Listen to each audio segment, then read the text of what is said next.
আজকের এই মুহূর্তের আপডেট নিউজ হলো চিটং অঞ্চলটাকে কিছু উগ্রবাদী হিন্দু ভারতের চক্রান্তকারী হিন্দুদের সাথে আতাত করে বাংলাদেশ থেকে বিচ্ছিন্ন করার চক্রান্ত অনেক দিন পর্যন্ত করেছে।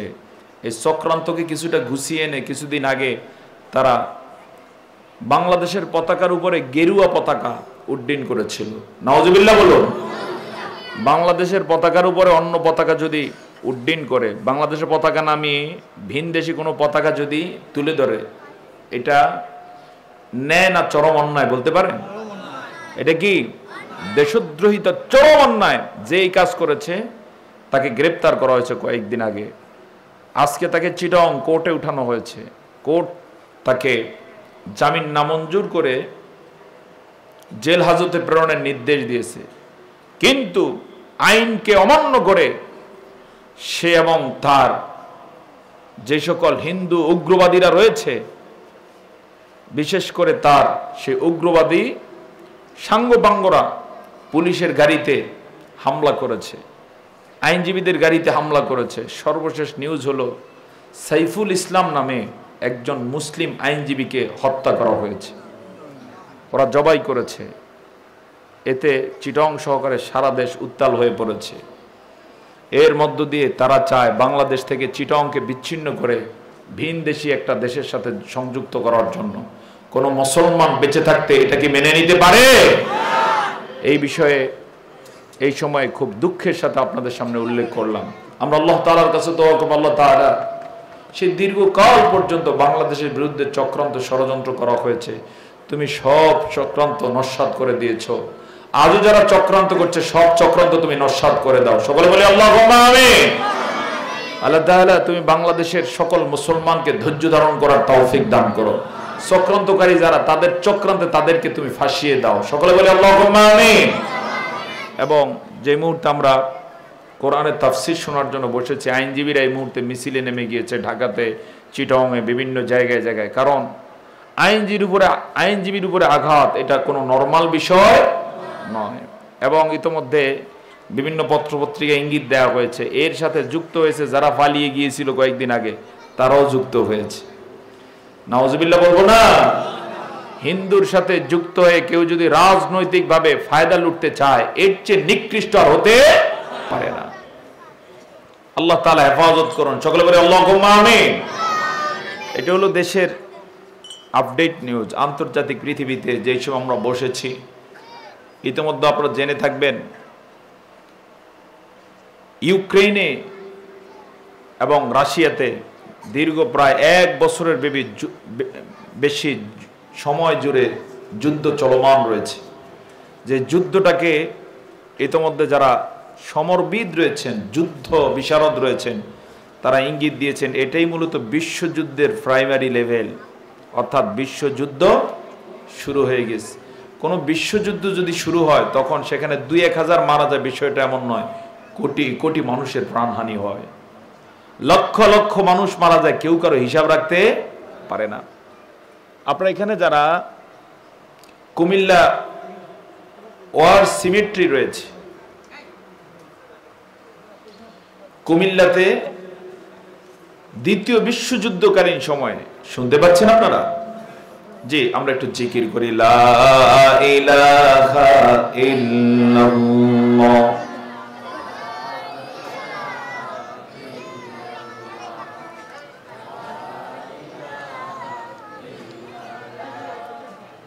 একটু ওই যে দেখো তো পোলাপান একটু।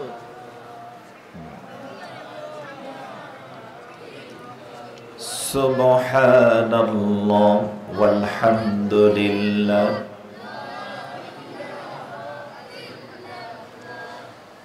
লা ইলাহা ইল্লাল্লাহ মুহাম্মাদুর রাসূলুল্লাহ সাল্লাল্লাহু আলাইহি ওয়াসাল্লাম।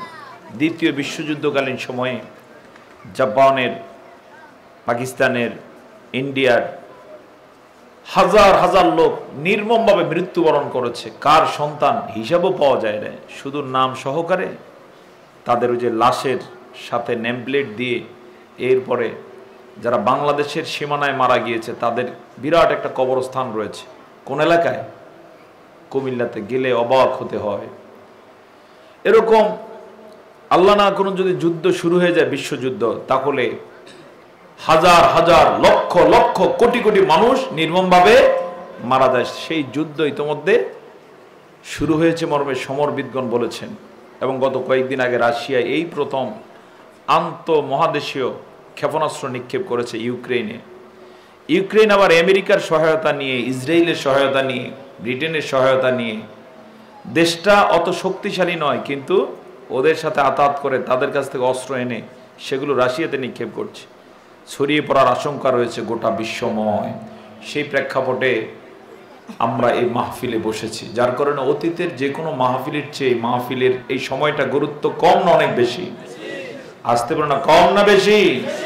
আল্লাহ তাআলার কাছে তৌফিক কামনা করব এত গুরুত্বপূর্ণ সময়ে যে কথাগুলো যে কথাগুলো বললে পরে আমাদের নাজাতের উসিলা হবে, আমাদের কিছুটা উপকার হবে, এই সমাজের জন্য, এই জাতির জন্য সহায়ক হবে, কল্যাণকর হবে, সেই কথাগুলো তিনি আমাদেরকে বলার মতো, শোনার মতো তৌফিক দান করুন। সকলে মিলে বলুন আল্লাহুম্মা আমিন। আমার সাথে বলুন রব্বিশ শরহ লি সাদরি ওয়া ইয়াসসির লি আমরি ওয়াহলুল উকদাতাম মিন লিসানি ইয়াফকাহু কওলি।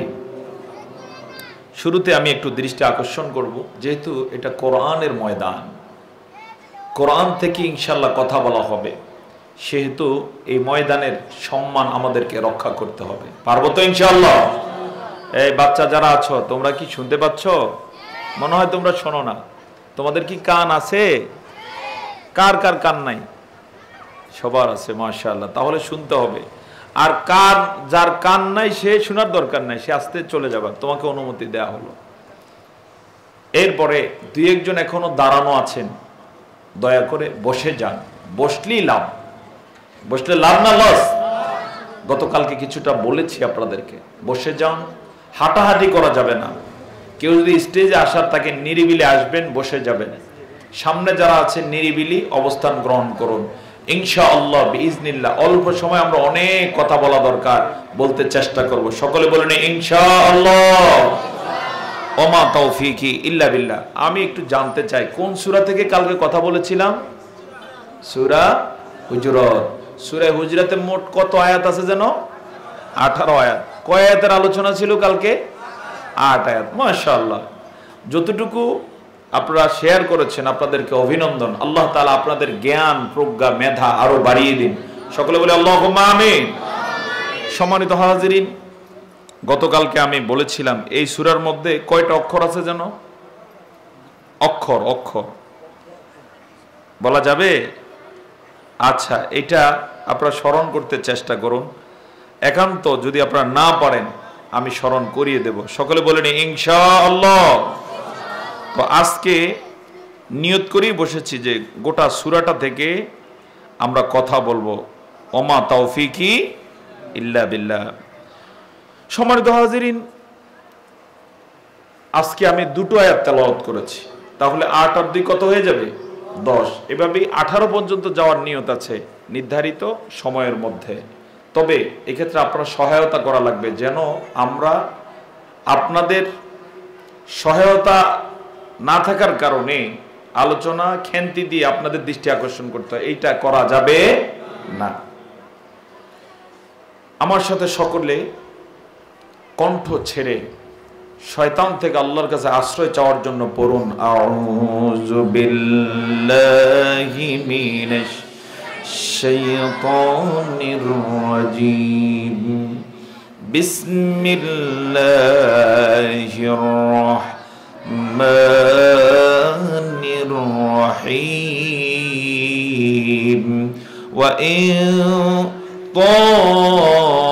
طائفتان من المؤمنين اقتتلوا فأصلحوا بينهما فإن بغت إحداهما على الأخرى فقاتلوا التي تبغي حتى تفيء إلى أمر الله فإن فاءت فأصلحوا بينهما بالعدل وأقسطوا إن الله يحب المقسطين الله أكبر বিতাড়িত শয়তান থেকে আল্লাহর কাছে পানাহ চাই। পরম করুণাময় অতি দয়ালু আল্লাহর নামে শুরু করছি। যদি মুমিনদের দুইটা দল কখনো লড়াই করে মারামারি করে ফাসলিহু বাইনাহুমা তাহলে তোমরা তাদের মাঝে ইসলাহ করে দাও, সংশোধন করে দাও, যেন মারামারি না করে। কার কথা? জবান ছেড়ে বলুন, কার কথা? ফাইম বাগাত ইহদাকুমা আলাল উখরা ওই দুই দলের কোন দল যদি আরেক দলের উপরে বাড়াবাড়ি করে, সীমা লঙ্ঘন করে, তাহলে সীমা লঙ্ঘন যারা করে তাদের বিরুদ্ধে তোমরা লড়াই করবা যতক্ষণ না তারা আল্লাহর বিধানের দিকে, আল্লাহর নির্দেশের দিকে ফিরে না আসে। ফাইন ফাআত যদি তারা ফিরে আসে ফাআসলিহু বাইনাহুমা বিল আদল তাহলে ইনসাফের সাথে তাদের মাঝে তোমরা সংশোধন করে দাও।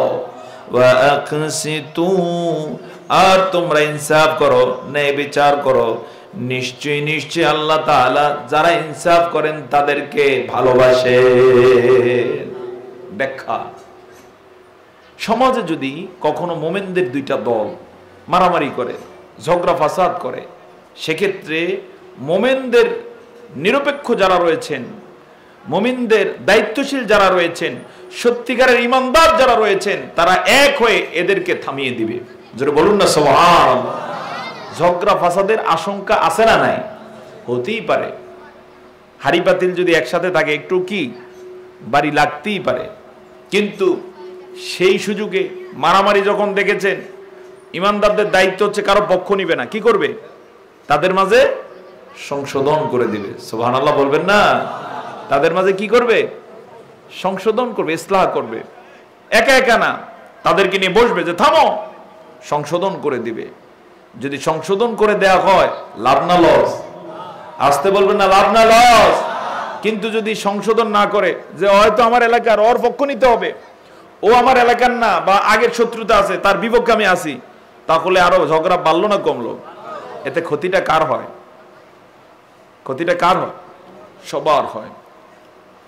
আল্লাহ তাআলা জান ঈমানদারদের পরিবার, ঈমানদার যারা আছেন তাদের সমাজ যেন ঝগড়া ফাসাদ মুক্ত হয়ে সুন্দরভাবে উন্নতি অগ্রগতির দিকে হাঁটতে পারে, চলতে পারে।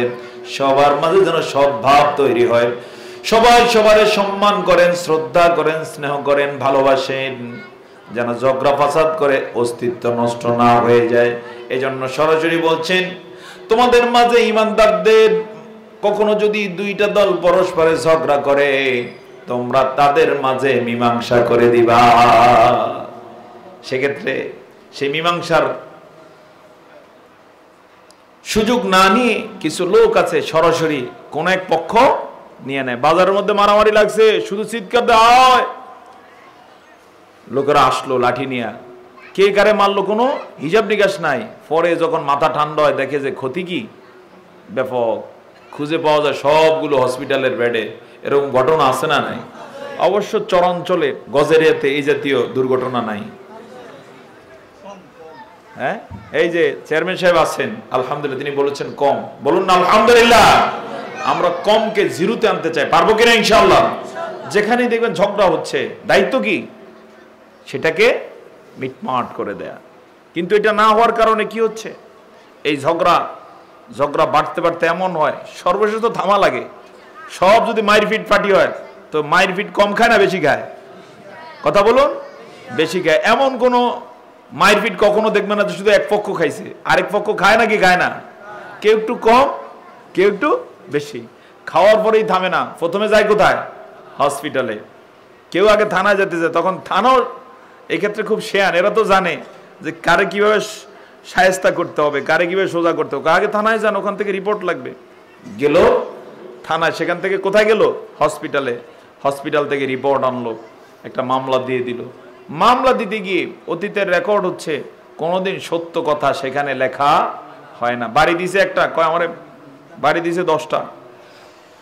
তার বাসায় আংটি নাই একটা, কিন্তু লেখে যে 2টা আংটি চুরি হয়েছে, সেখান থেকে ছিনিয়ে নিছে। বাসায় টাকা ছিল না 5,000, 50,000 টাকা নিয়ে গেছে। এরকম ঘটনা আছে না নাই? এরকম দিয়ে একটা মামলা সাজালো। এই মামলা এখান থেকে দেওয়ার পরে সেটা দেয় কোর্টে। এবারে বাড়ির পাশাপাশি বাড়ির মানুষ, একই বংশের, একই এলাকার, একই বাজারের চাল কিনে, একই বাজারের মাছ কিনে খেত, সুখে শান্তিতে বসবাস করত। সেই বুদ্ধিজীবীরা এখন সব ভোলার আদালতে দৌড়াদৌড়ি করে। ঘটনা আছে না নাই? সেখানে একদিন 2 দিন নয়, মাসকে মাস, বছরকে বছর মামলা চলতে চলতে ফতুর হয়ে যায়।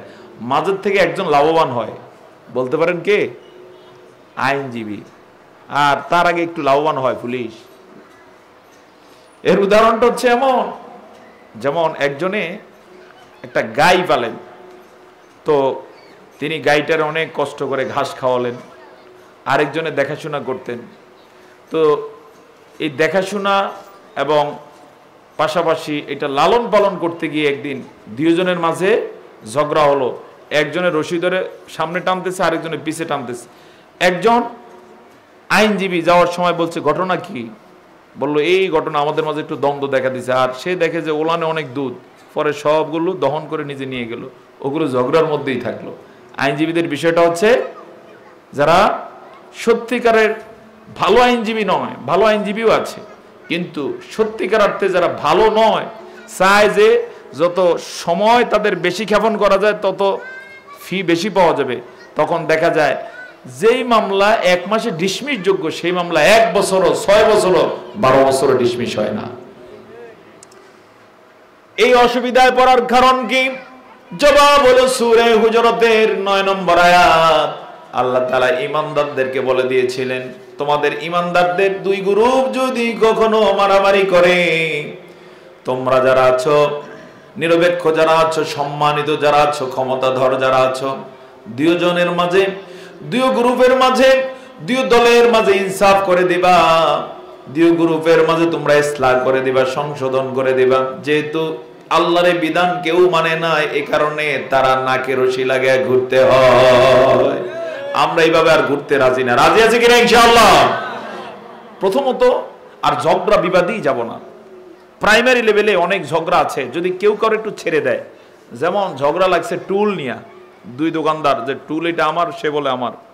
এখন একজন যদি বলে ঠিক আছে নিয়ে যায়, তাহলে কি মামলা ডিসমিস। কিন্তু এটা বাদ দিয়ে দিল আরেক লাঠি নিয়ে মাইল সমানে, তখন এক টুল দিয়া, এক টুল পরিমাণ, যেটা এক টুলের দাম ধরেন 1000 টাকা, 1000 টাকা দিয়ে সমাধান হয়? শুধু লালমোহন যাইতেই তো কি 1000-এর বেশি নাই। এরকম ঘটনা আছে না নাই? তো জ্ঞানী যারা, তারা ছাড় দিয়ে দেয়। আর আল্লাহ তাআলার বক্তব্য অন্যত্র তিনি বলেছেন, কেউ যদি কাউকে ছেড়ে দেয়, কর্জে হাসানা দেয়, আল্লাহ তাআলা এর চেয়ে উত্তমটা তাকে দান করেন। সুবহানাল্লাহ। সর্বোপরি আল্লাহ তাআলা জান, যারা তার প্রতি ঈমান এনেছে, তাকে যারা ভালোবাসে, তারা যেন কোনো অন্যায় পথে সময় নষ্ট করতে না হয়, লজ্জিত হতে না হয়, কোনোদিন চর খেতে না হয়, বাড়ি খেতে না হয়, আঘাত খেতে না হয়, কোনোদিন কেউ যেন তাকে রক্তাক্ত করতে না পারে। জোরে জোরে বলুন সুবহানাল্লাহ। আমরা আল্লাহর বিধানের কাছে আসতে রাজি আছি কিনা ইনশাআল্লাহ? কারা কারা রাজি আছে? আল্লাহ আল্লাহকে দেখায়, মাশাআল্লাহ। তাহলে আমরা এই আশাবাদ ব্যক্ত করতে পারি কিনা এই সমাজে আর ঝগড়া ফাসাদ হবে না ইনশাআল্লাহ? পারা যাবে কিনা ইনশাআল্লাহ? আল্লাহ তাআলা কবুল করুন, সকলে বলি আল্লাহুম্মা আমিন। এরপর আল্লাহ তাআলা বলেন, ওয়া আকসিতু, আর তোমরা ইনসাফ করবা, বিশেষ করে যখন ঝগড়া থামিয়ে দিবেন। ঝগড়া থামানোর পরে দেখবেন নিশ্চয়ই কেউ না কেউ অপরাধী। অপরাধ আছে না নাই? অপরাধ না করলে কোনোদিন ঝগড়া হয় না। ইনসাফ যদি কায়েম করে, জাস্টিস যদি কায়েম করে, কখনো ঝগড়া হওয়ার কথা না, মনোমালিন্য হওয়ার কথা না, আর যেখানে জাস্টিস নেই সেখানে গিয়েছে হ্যাঁ ঝগড়া আছে। এই যে একটা ভয়াবহ তথ্য যেটা আপনারা জানেন, গত সরকার যে পালাতে হলো এর কাহিনী হচ্ছে মূলত জাস্টিস করে নেয়। মেধাবী শিক্ষার্থীরা যখন আন্দোলন শুরু করেছে, কোটা বিরোধী আন্দোলন 2018 সালে, মেধাবী শিক্ষার্থী সে ফার্স্ট ক্লাস ফার্স্ট হয়েছে, মেধা আল্লাহ তাকে দান করার কারণে সে ফার্স্ট হয়েছে। কিন্তু সরকার কোটা রেখে দিয়েছে যে মুক্তিযোদ্ধার ছেলেরা 35% আর মেধাবী যারা এরা হচ্ছে 65%। তখন তারা দাবি উত্থাপন করলো যে আমরা মেধা দিয়ে এই পর্যন্ত এলাম, বাবা মায়ের পকেটের টাকা খরচ করে করে এতটুকু পড়াশোনা করলাম, কিন্তু মুক্তিযোদ্ধার ছেলেরা মেধাবী না হয়েও 35% কোটা, অর্থাৎ 100 জন চাকরি করতে গেছে, মুক্তিযোদ্ধার ছেলেরা কতজন চলে যাবে? 35। আর সারা দেশের মেধাবীদের 65 জন সেখানে সুযোগ পাবে, তাও বিভিন্ন কোটা দিয়ে। অবস্থা এমন হচ্ছে 10% মেধাবীদের নাই। তারা এই নিয়ে প্রতিবাদ জানিয়েছিল সে সময় 2018 সালে। প্রতিবাদের মুখে তৎকালীন প্রধানমন্ত্রী বলছে ঠিক আছে কোটা উঠিয়ে দিলাম। কিন্তু যখন সব শান্ত হয়ে গেছে, আদালতকে দিয়ে আবার সেই কোটা সামনে নিয়ে আসছে। সেই কোটা থেকে অবস্থা এমন হয়েছে, গোটা দেশ এক দফা আন্দোলনে সেই দফায় তারা কি উৎখাত হয়ে গেল। তার মানে হচ্ছে যদি ইনসাফ করত তাহলে এই ছেলেরা গর্জে উঠত না, তারাও পালানো লাগতো না। আল্লাহ তাআলার বিধান যদি কেউ না মানে, এভাবে আল্লাহ তাআলা তাকে লাঞ্ছিত করেন। জোরে বলুন আল্লাহু আকবার। এজন্য সকল জায়গায় ইনসাফের দরকার আছে না নাই? ইনসাফ করবেন। ইনসাফ করতে গিয়ে প্রয়োজনে নিজে সাপোজ পাবেন 5 টাকা, 4 টাকা নিয়ে 1 টাকা ছেড়ে দিবেন, আল্লাহ তাআলা আপনাকে আরেক জায়গা দিয়ে দান করবেন। কিন্তু বেইনসাফি করবেন না কখনো। বেইনসাফি আপনাদের সমাজে আছে কিনা জানি না, এমনও হয় যেমন ছেলে মেয়ে 5 জন, 2 ছেলে 3 মেয়ে, সম্পদ যা আছে 2 ছেলেকে দিয়ে দেয়, মেয়েদেরকে বলে তোদেরকে দোয়া করে দিলাম। এরকম ডাকাত আছে না নাই? সে কি ইনসাফ করলো? আবার দেখা যায় তাবলিগও 40 দিনের চিল্লা লাগাইছে, যাওয়ার আগে দিয়ে লিখে দিয়ে গিয়েছে। এটা কোনোদিন ইনসাফ হতে পারে না। ইনসাফ করবেন। 5 সন্তান আছে, সবার সমানভাবে খেতে দিবেন, পড়তে দিবেন, আচরণের ক্ষেত্রে সমান আচরণ করবেন। যে সামনে আছে তার সাথে ভালো আচরণ, যে দূরে আছে তার সাথে ভালো আচরণ নাই, এরকম করা। তিনি তাদের কি ভালোবাসেন, সুবহানাল্লাহ বলবেন না? আর পক্ষান্তরে যারা ইনসাফ করে না, আল্লাহ তাদেরকে পছন্দ করেন না। আল্লাহর কাছে তারা ঘৃণিত, লাঞ্ছিত। সময়ের ব্যবধানে দুনিয়াতেও তারা অপমানিত হবে। চূড়ান্ত অপমান কোথায়? আদালতে, আখিরাতে। এই ছোট বাচ্চা তোমাদের থেকেও শুরু করে সকল ক্ষেত্রে তোমরা ইনসাফ করবে। আমরা সবাই ইনসাফ করব, পারবো তো ইনশাআল্লাহ? এই বিষয়ে অনেক কথা আছে, আমি দীর্ঘ আলোচনায় যাব না। এরপরে আয়াতে 10 নম্বরে আল্লাহ তাআলা বলেন ইন্নামাল মুমিনুনা ইখওয়া ফাসলিহু বাইনা আখওয়াইকুম ওয়াত্তাকুল্লাহা লাআল্লাকুম তুরহামুন। জোরে জোরে বলুন সুবহানাল্লাহ। আল্লাহ তাআলা বলেন নিশ্চয়ই যারা ঈমানদার তারা পরস্পরের ভাই। জোরে বলুন সুবহানাল্লাহ।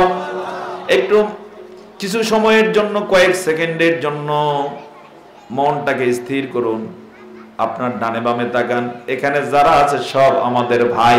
জোরে বলুন না সুবহানাল্লাহ। সবাই যদি আমাদের ভাই হয়, আমাদের শক্তি কম না বেশি? কিন্তু এর মধ্য থেকে যদি বেছে নেন অমুক আমার ভাই, অমুক আমার ভাই, বাকিরা আমার ভাই না, তাহলে শক্তি কম নাকি বেশি? আল্লাহ তাআলা এই আয়াতের মধ্য দিয়ে তাম পৃথিবীতে যত মুসলমান আছে সবারই আমাদের ভাই ঘোষণা দিয়ে দিয়েছে। এই কারণে মুসলমানরা গোটা পৃথিবীতে ছিল দুর্দমনীয়। মুসলমানদের সামনে দাঁড়াইতে পারে এমন কোন জাতি ছিল না। কিন্তু সেই জাতিটাকে নিম্নে নামাতে কোরআন থেকে দূরে সরার কারণে এমন করেছে, এখন নিজের রক্তের ভাইয়ের সাথে সম্পর্ক ভালো নাই। ঘটনা আছে না? এরকম নিজের রক্তের ভাইয়ের সাথে ঘটনা ভালো নাই। মাশাআল্লাহ, ইতোমধ্যে আপনাদের প্যান্ডেলটা পরিপূর্ণ হয়ে গেছে, বলুন আলহামদুলিল্লাহ। এখনো মাঝে মাঝে কিছু ফাঁকা জায়গা আছে, চাইলে বসতে পারেন। তো ফাঁকাগুলো আমরা খালি করে দেই, পিছনে কিছু ভাইদের কষ্ট হচ্ছে, তারা যেন বসে যেতে পারেন। অথবা যেখানে ফাঁকা থাকেন আপনি চলে আসুন, জুতাটা সামনে রাখুন, এখানে বসে যান। ইনশাআল্লাহ আশা করা যায় আল্লাহ আমাদের প্রতি ইহসান করবেন, আল্লাহ আমাদের প্রতি রহম করবেন। জোরে বলে ইনশাআল্লাহ। তাহলে ইমানদাররা আমাদের পরস্পর কি ভাই, কখনোই তাকে শত্রু ভাববেন না। কখনো এমন হতে পারে রক্তের ভাই থেকে আপনি যে ফায়দা না পেয়েছেন, আপনার ইমানদার ভাই থেকে তার চেয়ে বেশি ফায়দা পেয়ে যেতে পারে। এরকম ঘটনা আছে না নাই? এমন আপনার জীবনও দেখবেন কে একজন হয়তোবা নিঃস্বার্থভাবে আপনাকে একটা পরামর্শ দিয়েছিল ছাত্র জীবনে, আপনি মেনে চলছেন, হাজার লাখ কোটি টাকার চেয়েও আপনি বেশি উপকৃত হয়েছে। ঘটনা আছে না নাই? এজন্য মানুষকে সব সময় বন্ধু ভাববেন, শত্রু নয়। ইমানদার যারা, যারা নামাজি, যারা চরিত্রবান, পরহেজগার, তাকে আপনার প্রিয়জন ভাববেন, বন্ধু ভাববেন, ভাই ভাববেন। এই ভাই ভাই ঘোষণা দিয়েছেন কে? রাসূল করিম সাল্লাল্লাহু আলাইহি ওয়াসাল্লাম বলেছেন, আল মুমিনু কাজাসাদিন ওয়াহিদিন। সমগ্র পৃথিবীর সব ইমানদাররা হলেন একটা দেহের মতো। কখনো যদি দেহের মাঝে চোখে ব্যথা হয়, ইশতাকা কুল্লু, নবীজি বলেন চোখে ব্যথা হলে সমগ্র শরীর কি হয়ে যায়? ব্যথা হয়ে যায়। অথচ মাত্র চোখে ব্যথা, অন্যত্র তো ব্যথা হওয়ার কথা না। তার মানে হচ্ছে চোখের নার্ভ গুলো মগজের সাথে সম্পৃক্ত, হার্টের সাথে সম্পৃক্ত। চোখের ব্যথার কারণে ওই ব্যথা গোটা শরীরে সর্বত্র অনুভব করে। এই কারণে চোখে ব্যথা বলে দেখা যায় ব্যক্তি দৌড়ায় ডাক্তারের কাছে যায়। চোখ দিয়ে হাইটা ডাক্তারের কাছে যায় না, ফা দিয়ে হাইটা। সুবহানাল্লাহ। তার মানে হচ্ছে চোখকে সহায়তা করলো কে? ফা। ডাক্তারের কাছে গেল, পকেট থেকে টাকা বের করলো, টাকাটা ফা বের করেছে না হাত। তার মানে হচ্ছে চোখের সাথে ব্যথা দূর হয়ে হাত টাকা দিয়ে সহায়তার জন্য হাত বাড়িয়ে দিয়েছে। ডাক্তারের সাথে কথা বলবে, সেখানে হাত কথা বলে নাকি মুখ? তার মানে হচ্ছে ওই যে চোখের ব্যথা, চোখ তো বলতে পারে না, এজন্য মুখ জবান খুলে বলেছে আমার চোখ আমারই অঙ্গের একটা গুরুত্বপূর্ণ অংশ, তার ব্যথা, সুতরাং ব্যবস্থা গ্রহণ করে। ডাক্তার ঔষধ দিল, সেখানে আবার সে ঔষধ দিতে হয় কোথায়? পেটে দিতে হয়। সুবহানাল্লাহ। আল্লাহর নবী এই সবটাকে যেন এক বাক্য দিয়ে বললেন, ইমানদার হলেন একটা দেহের মতো। কখনো যদি গজারিয়ার ইমানদার কোনো কষ্টে নিপতিত হয়, যেমন আজকের নিউজ হলো চিটং এ একজন মুসলমান আইনজীবীকে হত্যা করেছে, ইমানদার যারা সবার মাঝে এটার ব্যথা আছে না? শুধু বাংলাদেশের নয়, এভাবে ফিলিস্তিনে কোনো মুসলমান যদি ব্যথাতুর হয়, সমগ্র পৃথিবীর মুসলমানরা ব্যথা অনুভব করবে। আল্লাহর নবী এটা আমাদেরকে শিখিয়ে গেলে। কিন্তু আজকে দেখা যায় ফিলিস্তিনের মুসলমান কাঁদে, ও এখানে ডেক্সিট বাজায় গান শোনে। এরকম ডাকাত আছে না নাই? অবশ্য গজালি এরকম ডাকাত নাই। এর কারণ কি? কারণ হচ্ছে ওই ইমানদার হতে পারে না, গরু খাওয়া মুসলমান মাত্র। তো আল্লাহর পয়গম্বর বলেন ইমানদার হলেন একটা দেহের মতো। চোখ যেমন ব্যথা তুর হলে পরে সমগ্র দেহ ব্যথা হয়ে যায়। ওয়াইন ইশতাকা রাসুহু ইশতাকা কুল্লু। এমনকি মাথা যদি ব্যথা করে সমগ্র শরীর ব্যথা হয়ে যায়। অবস্থা এক পর্যায়ে এমন হয় শরীর স্ট্রাইক করে। কেমন? মাথা যেহেতু ব্যথা, সে কথা বলে না, জবান খোলে না, হাত চলতে চায় না, পা চলতে চায় না, চোখ ঘুমাতে চায় না। সবাই ওই মাথার ব্যথার কারণে স্ট্রাইক করে এক পর্যায়ে শোয়া দেয়। আছে না না এরকম? অথচ তো উচিত ছিল যে মাথা ব্যথা, ঠিক আছে মাথা তার ব্যথা থাকে, আমি আমার মতো কাজ করবো, হাঁটবো, কথা বলবো, কিন্তু সমগ্র অঙ্গ প্রত্যঙ্গগুলো তার সাথে কাঁধে কাঁধ মিলিয়ে সামিল হয়ে যায়। যেটা বলুন না সুবহানাল্লাহ। আজকের পৃথিবীতে ফিলিস্তিনি মুসলমানদেরকে যখন অত্যাচার করা হচ্ছে, সেই সময় যদি সমগ্র পৃথিবীর মুসলমান বলতো তাদের হত্যার বদলা না নেওয়া পর্যন্ত আমরা থামবো না, বলেন তো ওরা আর এই দুঃসাহস দেখাইতো? জালিম ইহুদিরা আর এই দুঃসাহস দেখাতে পারতো? অনুরূপ ভাবে বাংলাদেশে যখন গত 15.5 বছরে একের পর এক আলেমদেরকে হত্যা করা হচ্ছিল, আল্লামা দেলোয়ার হোসেন সাঈদীকে যখন হত্যার আদেশ দেওয়া হয়েছিল, বাংলাদেশের 18 কোটি মানুষ যদি রাজপথে নেমে আসতো তাহলে জালেম তাকে হত্যা করতে পারতো না। তার মানে হচ্ছে আমরা ইমানদারের পরিচয় দিতে পারি না। আল্লাহ তাআলা আমাদেরকে মাফ করুন, সকলে বলে আল্লাহুম্মা আমিন। অতীতে আমরা ভুল করেছি, আগামীতে এই ভুল আর আমরা করব না। রাজি আছে কিনা ইনশাআল্লাহ? আল্লাহ তাআলা সেই তৌফিক দান করুন। তো আল্লাহ তাআলা বলেন, ইন্নামাল মুমিনুনা ইখওয়া ফাআসলিহু বাইনা আখওয়াইকুম, সুতরাং ঈমানদারদের মাঝে তোমরা ইসলাহ করে দিবে। কোন বিষয়ে ভুল করতেই পারে, ভুল দেখলে কি করবে? ইসলাহ করবে, সংশোধন করবে। নবীজি এই ক্ষেত্রে আরেকটা হাদিস বলেছেন, আল মুমিনু মিরাআতুল মুমিন, এক মুমিন হলেন আরেক মুমিনের কাছে আয়নার মতো। জোরে জোরে বলুন না সুবহানাল্লাহ। জীবনে আয়না দেখছেননি? কেমন নিজেকে আয়নার মাঝে দেখা যায় নাকি যায় না? আয়না দেখে মানুষ কি জন্য? নিজের চেহারা দেখার জন্য, কোথাও ত্রুটি আছে কিনা, দাগ আছে কিনা, ময়লা আছে কিনা, ইত্যাদি ইত্যাদি কারণে। আয়নার দায়িত্ব হচ্ছে শুধু দেখায় দিবে। ইমানদারও সেম। ইমানদার ব্যক্তি নিজের কি ত্রুটি আছে জানে না, আরেকজন জানে, দেখে। আয়না যখন যেমন কোন ত্রুটি দেখায় দিলে ওই ব্যক্তি আয়নাকে কোনো অভিসম্পাদ দেয় না, টোকা দেয় না, ঘুষা দেয় না, গালি দেয় না। অনুরূপ ভাবে কোন ইমানদার যখন আপনার মাঝে ত্রুটি দেখবেন, যখন আপনাকে বলা হবে ভাই আপনি সুদের সাথে জড়িত, কিন্তু উচিত না, মিথ্যা কথা বলেন, এটা উচিত না, আপনি বেইনসাফি করেন, এটা উচিত না, সাথে সাথে আয়না দেখে যেমন মন্তব্য না করে নিজেকে সংশোধন করে নেন, ওই ইমানদারের কাছ থেকে এরকম নোট পাওয়ার সাথে সাথে নিজেকে সংশোধন করে নিবে। নবীজি এই জন্যই বলছেন, ইমানদার ব্যক্তি ইমানদারের কাছে কিসের মতো? সুবহানাল্লাহ। এই আয়না হিসেবে দায়িত্ব পালন করতে রাজি আছি তো ইনশাআল্লাহ? আল্লাহ কবুল করুন। কষ্ট হচ্ছে আপনাদের? সম্মানিত হাজিরিন, এরপর আল্লাহ তাআলা বলেন, ওয়াত্তাকুল্লাহা লাআল্লাকুম তুরহামুন, আর তোমরা আল্লাহকে ভয় করো। কাকে? আল্লাহকে। আল্লাহকে ভয় করলে ইমানদারকে বন্ধু ভাবা, ইমানদারকে ভাই করে নেয়া জটিল না সহজ? আর আল্লাহর যদি ভয় না করে তাহলে ইমানদারের পিছে আঙ্গুল দিতে দ্বিধা করবে না। এরকম আজকে মামলার খোঁজ নিয়ে দেখেন, সব আব্দুল্লাহ, আব্দুর রহমান, মোহাম্মদ অমুক অমুকের বিরুদ্ধে, মোহাম্মদ অমুক অমুকের বিরুদ্ধে মামলা দিয়ে এরপরে কোর্টে আর বাড়িতে দৌড়াদৌড়ি করে। তার মানে হচ্ছে আল্লাহর ভয় তাদের মনের মধ্যে নাই। আল্লাহ তাআলা মাফ করুন, আর এই ভুল করা যাবে না।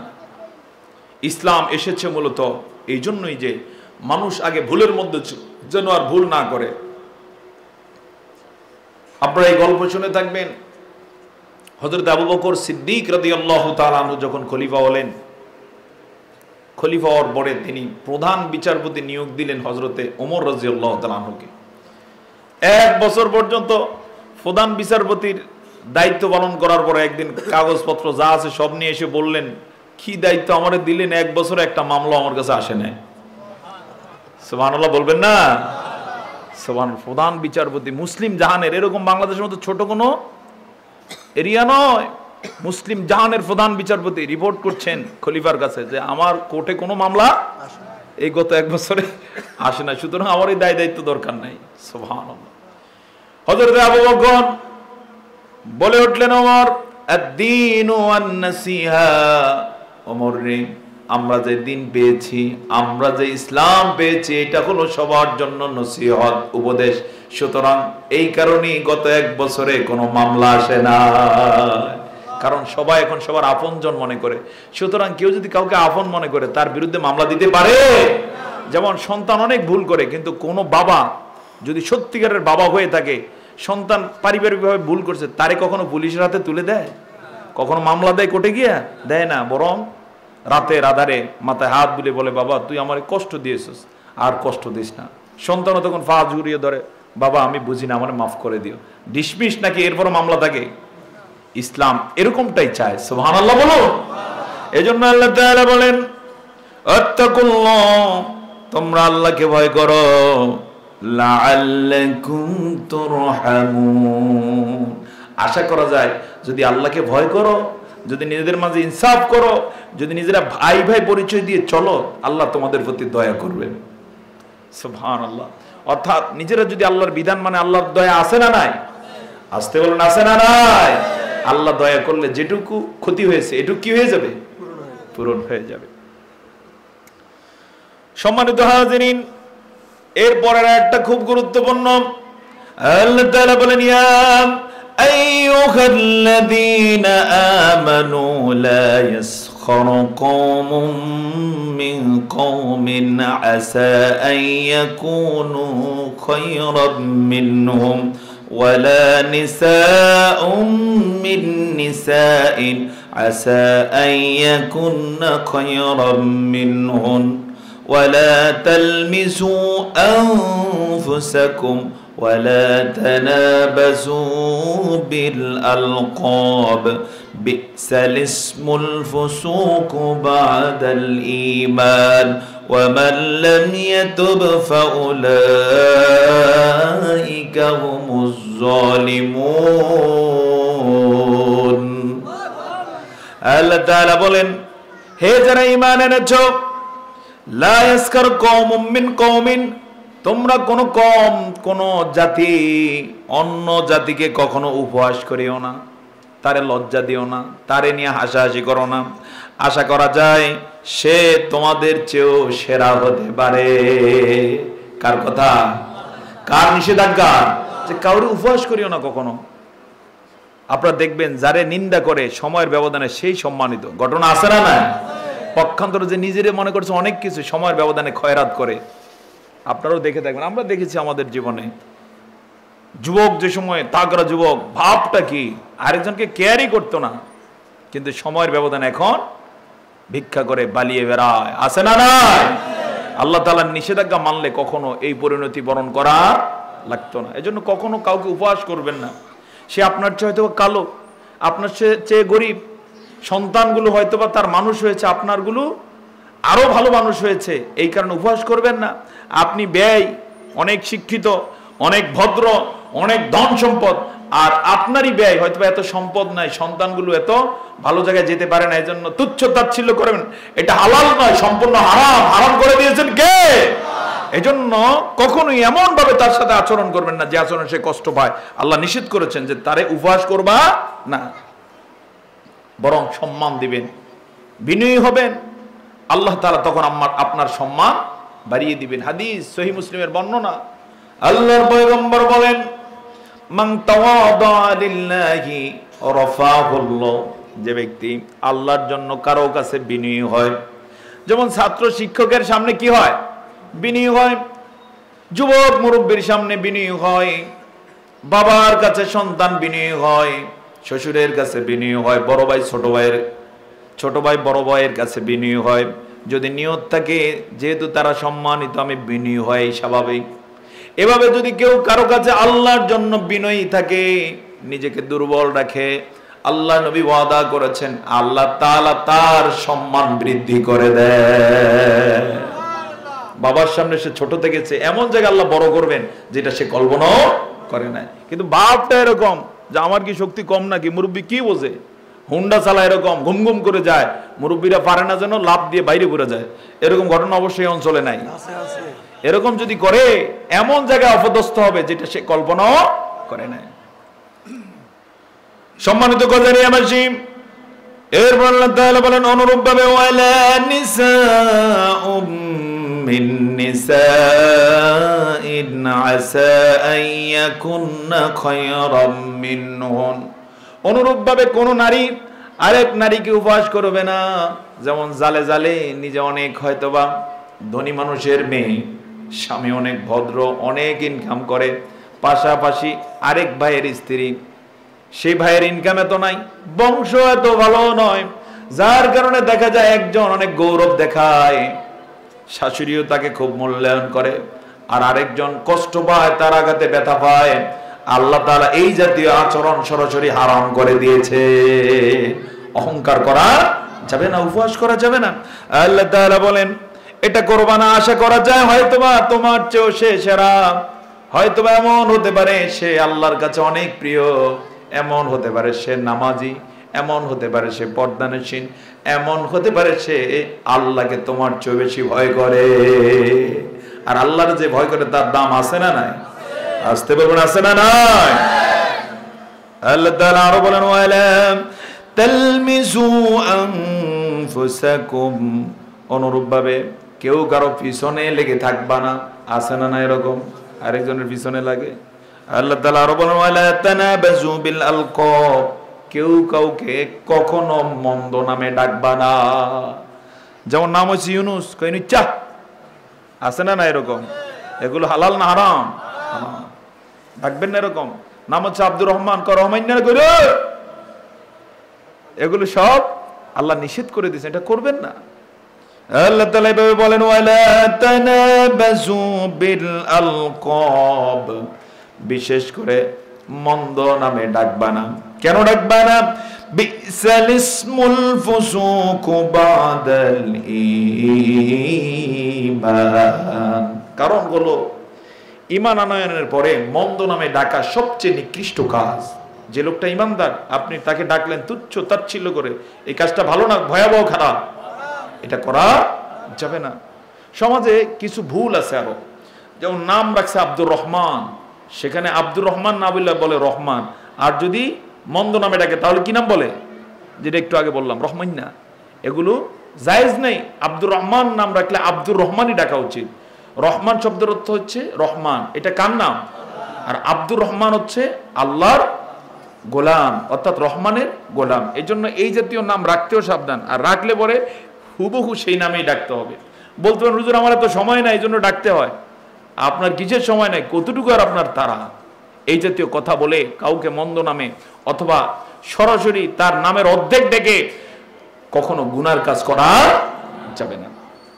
কেউ যদি সরাসরি রহমান নামে ডাকে, এ রহমান, তাহলে সরাসরি আল্লাহর নাম ধরে ডাকলো, এতে গুনার আশঙ্কা আছে না নাই? আল্লাহ হয়তো মাফ করে দিবেন যেহেতু সে বোঝে না, কিন্তু বুঝে শুনে যদি এই কাজ করে তাহলে কি আছে? গুনাহ আছে। আমরা এই বিষয়ে সিদ্ধান্ত নিতে পারি কিনা, যাকেই ডাকবো, ছেলে হোক, ভাই হোক, এলাকাবাসীর কোন সদস্য হোক, এখন থেকে মন্দ নামে ডাকবো না। নাম হচ্ছে খোকন, বলে ঘুগুন্যা, অবশ্যই এগুলো গজারি এলাকায় এরকম নাই, হয়তো সেগুলো আছে হাজার হাজার। আমরা এই হাজার হাজারকে জিরোতে আনতে চাই। হ্যাঁ, এই পাঙ্গাসিয়ার ভাইদের কাছে, বোনদের কাছে আমি কোরআনের সূরে হুজুরাত থেকে শিক্ষা রেখে যেতে চাই, কেউ কাউকে মন্দ নামে ডাকবো না। পারবো তো ইনশাআল্লাহ? সুন্দর নামে ডাকুন। হতে পারে তার সাথে আপনার সম্পর্ক ভালো নাই, হতে পারে সে আপনার সাথে বেয়াদবি করেছে, অসুবিধা নাই, নামটা সুন্দর করেই ডাকুন। তাকে যদি আল্লাহ বিবেক দিয়ে থাকেন তাহলে সময় ব্যবধানে সে চিন্তা করবে, আমি তো তার সাথে বেয়াদবি করেছি, কিন্তু আমার নামটা সে কত সুন্দর করে ডাকে। এই সুন্দর নামে ডাকার কারণে দেখা যাবে আপনার প্রতি তার শ্রদ্ধা বেড়ে যাবে। বাড়িয়ে দিবেন কে? সম্মানিত হাজিরিন, আল্লাহ তাআলা এরপরে বলেন وَمَن لَّمْ يَتُبْ فَأُولَٰئِكَ هُمُ الظَّالِمُونَ। এবার মন্দ নামে ডাকলো, উপহাস করলো, পিছনে সগলঘুরি করলো, এরপরও যদি তওবা না করে তাহলে তারা হলো জালেম। আল্লাহ তাআলা কোন জালেমকে তওবা করার সুযোগ দেন না। গত 15.5 বছরে আলেম ওলামাদেরকে একটা তকমা লাগাইতো, সেটা হচ্ছে যুদ্ধাপরাধী। ঘটনা আছে না নাই? বয়স তার 50 হয় নাই।